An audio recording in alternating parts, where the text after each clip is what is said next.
GO 16 పిటిషన్ను కొట్టివేస్తూ రాష్ట్ర high court తీర్పు వెల్లడించింది.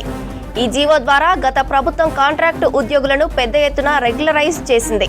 దీంతో నిరుద్యోగులు హైకోర్టును ఆశ్రయించారు. కాంట్రాక్టు ఉద్యోగులను రెగ్యులరైజ్ చేసుకుంటూ పోతే తమకు అన్యాయం జరుగుతుందని కోర్టుకు వివరించారు. గత బీఆర్ఎస్ ప్రభుత్వం జీవో 16 ద్వారా వేలాది మందిని రెగ్యులరైజ్ చేసింది. ఎక్కువగా విద్య, వైద్య శాఖల్లోనే రెగ్యులరైజ్ చేసినట్లు తెలుస్తోంది.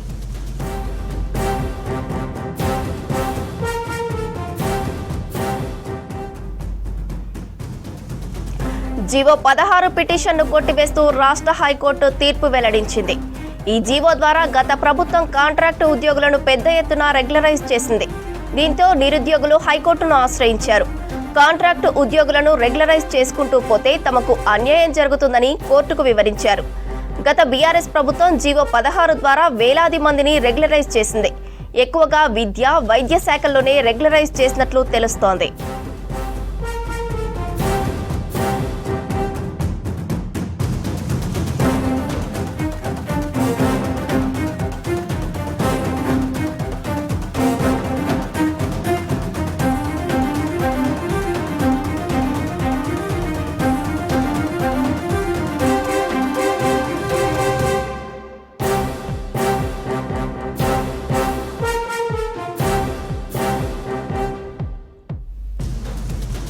జీవో 16 పిటిషన్ను కొట్టివేస్తూ రాష్ట్ర హైకోర్టు తీర్పు వెల్లడించింది.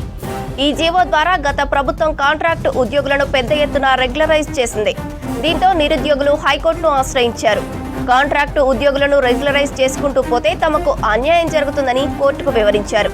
గత బీఆర్ఎస్ ప్రభుత్వం జీవో 16 ద్వారా వేలాది మందిని రెగ్యులరైజ్ చేసింది. ఎక్కువగా విద్య, వైద్య శాఖల్లోనే రెగ్యులరైజ్ చేసినట్లు తెలుస్తోంది.